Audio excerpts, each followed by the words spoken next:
Good afternoon, everyone. I am Carolyn Pokorny, the first Assistant U.S. Attorney for the Eastern District of New York. With me today are Ann Donnelly, the District Attorney of Nassau County, Patrick Ryder, the Police Commissioner of Nassau County, Michael Brodak, Special Agent in charge of the FBI, and my Eastern District of New York prosecution team, led by Nicole Bachman, Chief of our Long Island office, AUSA's Mike Maffei and Sam Alessi, and also here today is Paralegal Specialist Kerry Ucci and Automated Litigation Specialist Michael Compitello. Today, we are announcing the indictment of 8 defendants who are members and associates of the Insane Crip Gang, a subset of the Crips Gang, also known as the ICG. The 59-count indictment charges various defendants with very serious federal crimes: racketeering, murder, shootings, gun offenses, fraud.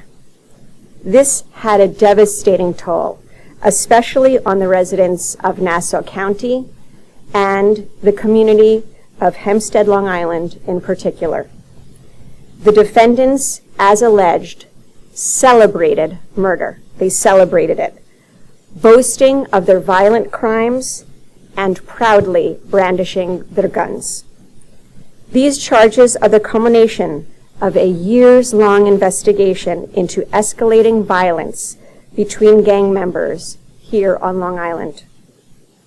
This case shows just how effective we can be when we partner with local law enforcement in our continued battle to reduce gun violence. The crimes charged in the indictment are staggering: 3 murders, 20 attempted murders and shootings, an attempted kidnapping, 2 armed robberies. From house parties to hotel rooms to the streets of Hempstead, anywhere was fair game for this gang's attacks. They have shot at the police and at bystanders. Innocent lives were lost and maimed, and the law-abiding residents of Nassau County lived in fear as a result of the defendants' lawlessness. Notably, the members of the ICG illegally obtained, possessed, and shared guns to commit their crimes of violence, and they are proud of it, as you can see from the photos that they posted on social media. Now, our investigation linked a total of 26 guns to the defendants and to their associates. 14 out of those 26 guns were connected to multiple shootings that these defendants and other ICG members committed. And just this morning, during the arrests, law enforcement recovered 2 more guns: a .45 caliber semi-automatic pistol with 3 additional loaded magazines, one of which was an extended magazine, and a loaded 9mm semi-automatic pistol with additional rounds of ammunition and a drum magazine. The ICG attacked rivals wherever they found them. As seen in the first photo, the ICG hunted down and shot at a rival gang member at the Ramada Inn in Rockville Center, then fired again at a BP gas station in Hempstead, as the second photo shows. The third photo shows yet another shooting, this time at a rival in a motel room in Freeport. Now, while much of the violence was retaliation against rival gang members, their victims were not limited to other criminals. The defendants are charged with shooting and, in some cases, killing innocent victims who had no ties to gangs. Long Islanders just going about their everyday business until they had the misfortune of coming into the defendants' paths. The stories of the innocent young lives that this gang cut short, maimed, and terrorized is truly heartbreaking. In August 2020, 28-year-old Tayaja Williams was shot and killed by ICG members in Hempstead while she was sitting in her car waiting to pick up a friend from a party. Another 29-year-old woman on the street was shot in the leg during the same shooting. Defendants Akeem Chambers, Rob Pardo, and Jonathan Gonzalez were the perpetrators of these shootings.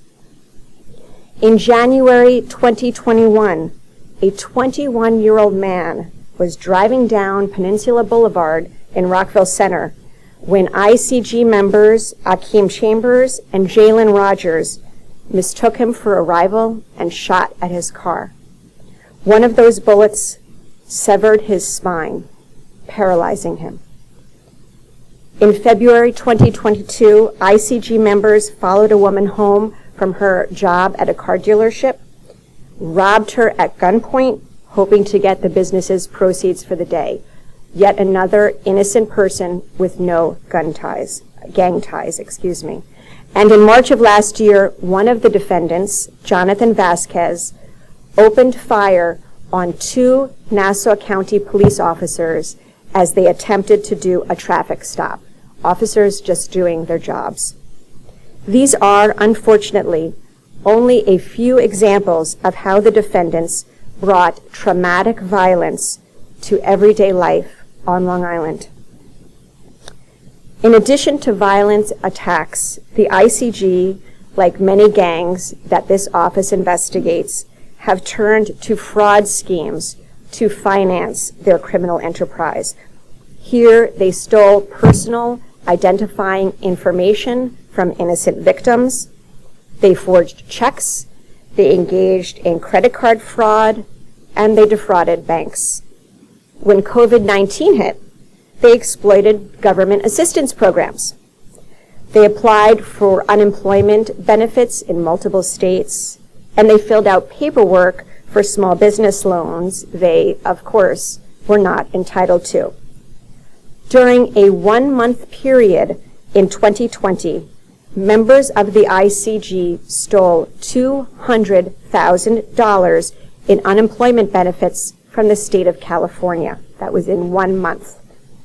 These slides depict an instruction manual the ICG distributed to its members detailing how to fraudulently obtain a small business loan and how to defeat the software verifying the identity of the applicant. And these were just some of the ways that the ICG defrauded government programs.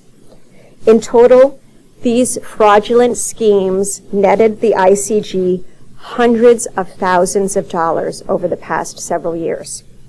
They used this money to fund the gang, buy guns, and live a lavish lifestyle, purchasing luxury goods and cars. Now, this is a still photograph from surveillance footage on March 18th, 2022. It shows an ICG member shooting at a rival gang member in broad daylight at the corner of Martin Luther King Drive and Dorland Street in Hempstead. The defendant, Jalen Rogers, is charged with this attempted murder. Combating gang violence will always be a priority for this office. Our community is not a battlefield. Today's arrests and charges is how law-abiding citizens and law enforcement respond to this scourge. I want to give a special thank you to you, DA Donnelly, for your partnership, to the Nassau County Homicide Squad and Nassau County Gang Investigation Squad, who tirelessly investigated this case.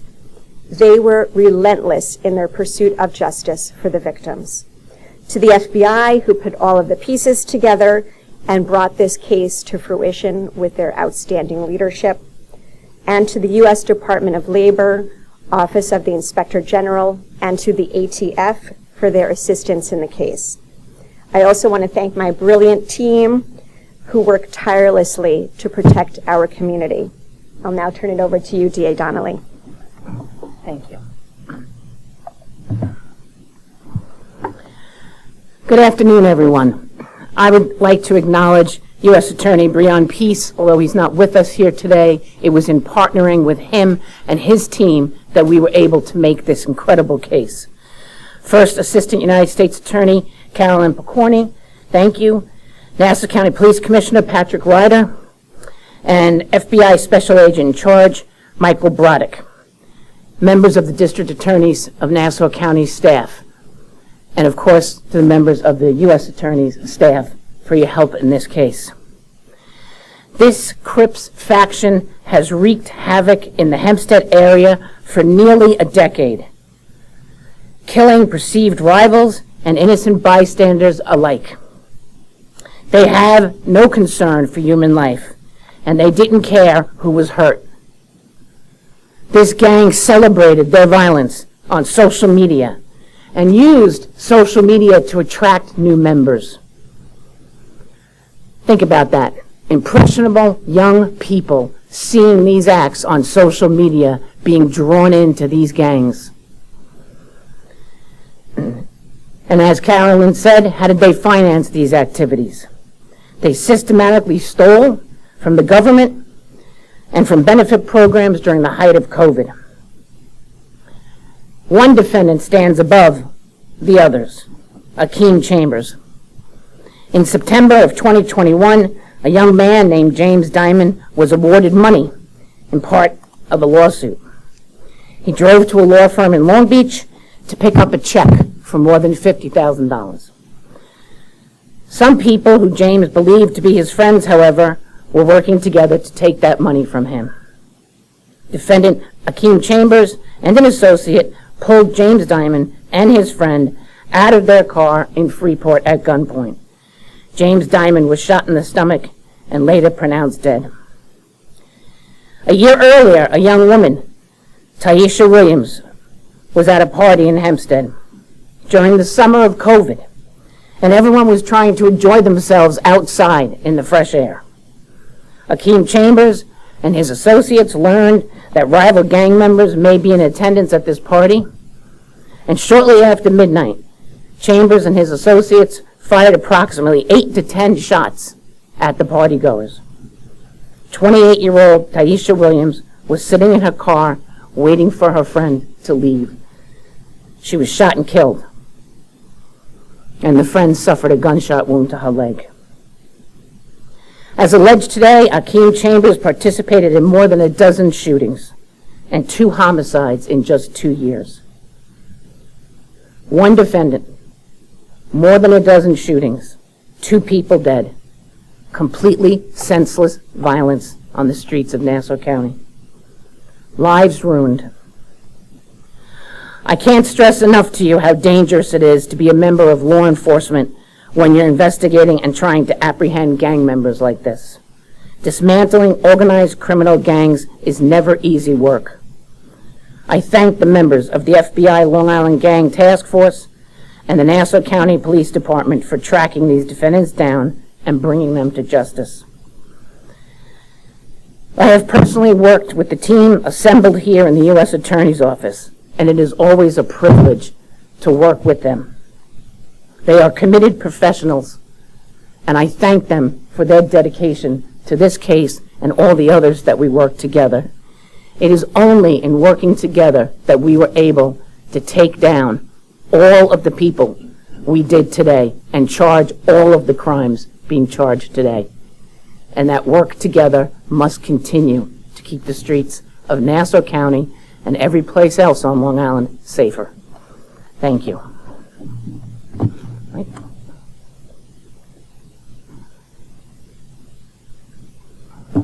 Good afternoon. I'm Michael Broderick. I'm the FBI's Special Agent in charge of the Criminal Division for the New York Field Office. The actions taken today should serve as a clear message. Violent gang activity will not be tolerated on Long Island. The FBI's Long Island Gang Task Force, along with our partners in law enforcement, work together to ensure that members of the Insane Crip Gang face the consequences for their crimes. The indictments today charge 8 individuals with a number of federal violations, including murder, attempted murder, racketeering, and firearms offenses. Since 2015, the members and associates of the gang charged today are alleged to have engaged in ruthless violence, bringing terror, bloodshed, and death to the streets of our communities. The gang acted with a sense of impunity, showing callous disregard for human life, and going so far as to use graffiti, social media, and music videos to brag about one of the murders. The impact of these crimes is far-reaching. People's lives are forever changed when they are affected by violence such as this. The FBI and our partners remain steadfast in our determination to protect our communities and to hold those accountable who perpetrate these violent crimes. Many thanks, as always, to our partners, the Eastern District of New York, the Nassau County District Attorney's Office, the Nassau County Police Department, the Hempstead Village Police Department, and of course, the members of the FBI's Long Island Gang Task Force. Thank you.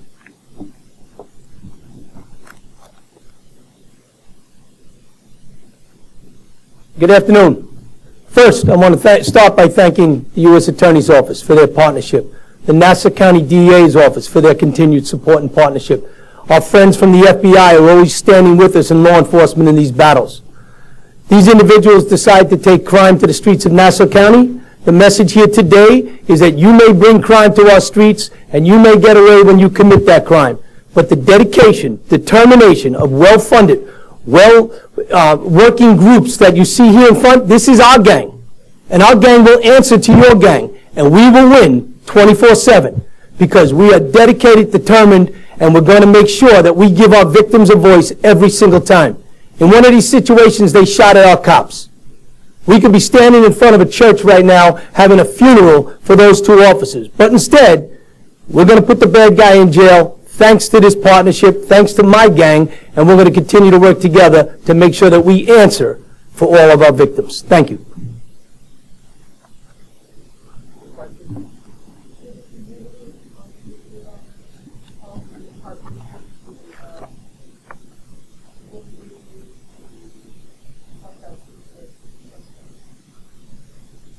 We won't go into details of the investigation, but I will tell you this, it's cooperation that always comes forward and helps us. Whenever the community steps up and does the right thing and gives us information, we do what we can to protect them and at the same time use that information to make these arrests. How long has the investigation for you guys brought the feds, commission, please? So, how long does it take for you guys investigating these guys that we were all looking stuff that the federal partners have yet so far? These are ongoing investigations. The task force never lays down. The FBI is working with us day in and day out, the DA's office, the U.S. Attorney's Office. So there might be a closure today, but there's already 3 or 4 more wheels going. And that's how we work these cases, because of partnerships and cooperations.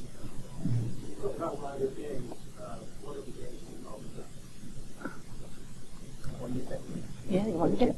You got it. So obviously there are a number of gangs active in Nassau County. We investigate all of them, MS-13, Salvadorians with Pride, 18th Street Gang, and any rival to the Insane Crips is considered a rival. Doesn't matter what gang you come from. It's not one particular. Any other gang is their rival.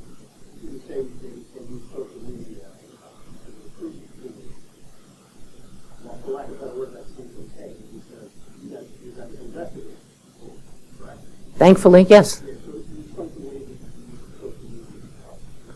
Well, because they were almost advertising on social media, the, in their mind, sexiness of these crimes, of what their lifestyle was, their big cars, their money that they were making. They used that tool to help bring younger members into the gang who wanted to get that lifestyle, live that lifestyle. We're also fortunate enough to be able to then investigate that social media and have that as part of our investigation.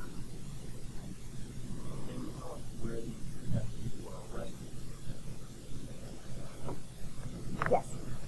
We had defendants arrested in Mount Sinai, Hempstead, and in Greensboro, North Carolina.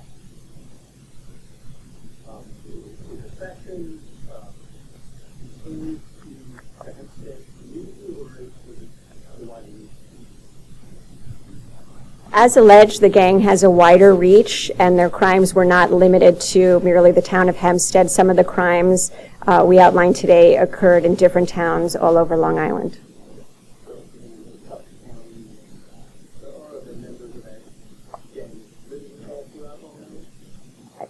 It's fair to say there are members of the gang living throughout Long Island.